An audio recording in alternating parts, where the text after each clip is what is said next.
Hi everyone, Armine Bazikyan here. This month we thought we would describe umbrella insurance and discuss how it protects you for asset protection purposes.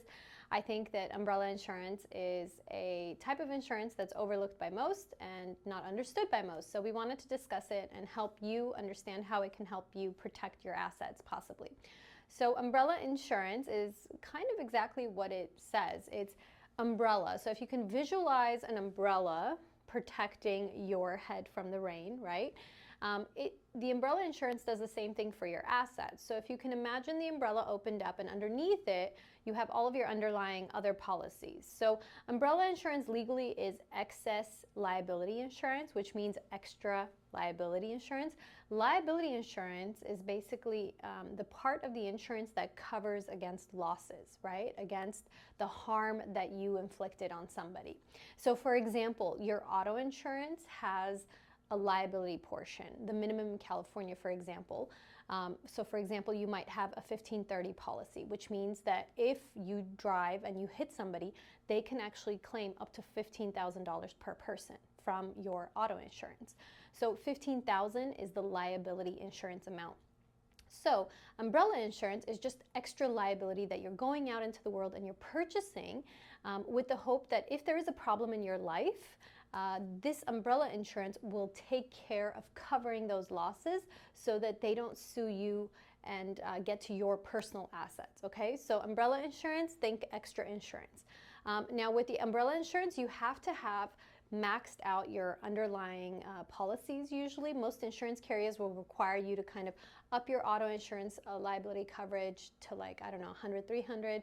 They'll also require you to have like really good underlying liability insurance on your property because what they're doing, what the umbrella insurance policy carrier is doing, what the company is promising you is that they're going to step in and pay the amount if your homeowners or your dwelling policy or your auto policy are just not enough to cover whatever loss happened, okay? They're the extra guys. They're the guys in the background that are like on standby waiting to help you in case you need it. Now, the reason that I'm a really big proponent of umbrella insurance, which you've probably surmised based on prior videos, is because they're not very difficult to get. It's very easy to get umbrella insurance and the cost is relatively low compared to the benefit that you're getting. So if you're somebody that's just like staying up at night worried about possible lawsuits that are coming your way or possible harm or risk that you're taking and how it's going to affect your personal assets like properties that you might own and monies that you might have in the bank, what I want you to do is really explore and consider buying umbrella insurance, because by buying this extra insurance you're basically providing a cushion and you're letting the world know like, hey, I have this backup plan in case my underlying policies aren't enough. I have at least $2 million, for example, in umbrella policy that'll jump in and help me in case of a problem. And a lot of times that $1 million or $2 million or $3 million umbrella insurance policy is enough to cover whatever problems you have without going a step further and doing some like very drastic asset protection planning. So umbrella insurance is kind of like the easiest thing that you can do in California to get yourself more protection from lawsuits, okay, from harm that you might possibly inflict on another person or business or whatever is happening. So be very cognizant of, you know, your underlying policies.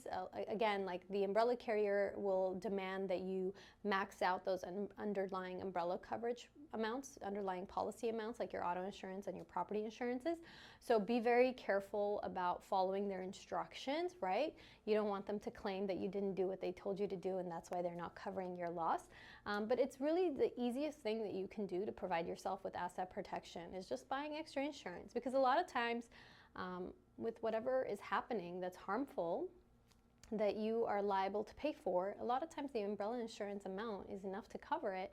And most of the plaintiffs on the other side, people that are suing you, will be satisfied with getting that upfront lump sum from the insurance carrier versus going further and trying to execute on your assets and take away your assets. So easiest way you can actually protect your personal assets is by having some extra liability insurance. And I'm always a fan of buying as much insurance for umbrella purposes as the insurance company will sell you. A lot of times they'll limit it to 2-3 million.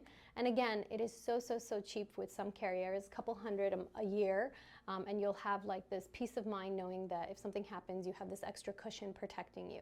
Okay, so of course we don't sell insurance here at our law firm. We are an estate planning firm. We specialize in trusts, probate, and trust administration. So if you'd like to explore possibly doing asset protection, I welcome you to call our firm. If you don't have a trust in place, I highly recommend you get one. For umbrella purposes, go ahead and contact your insurance agent that you have and take it from there. Do your own research.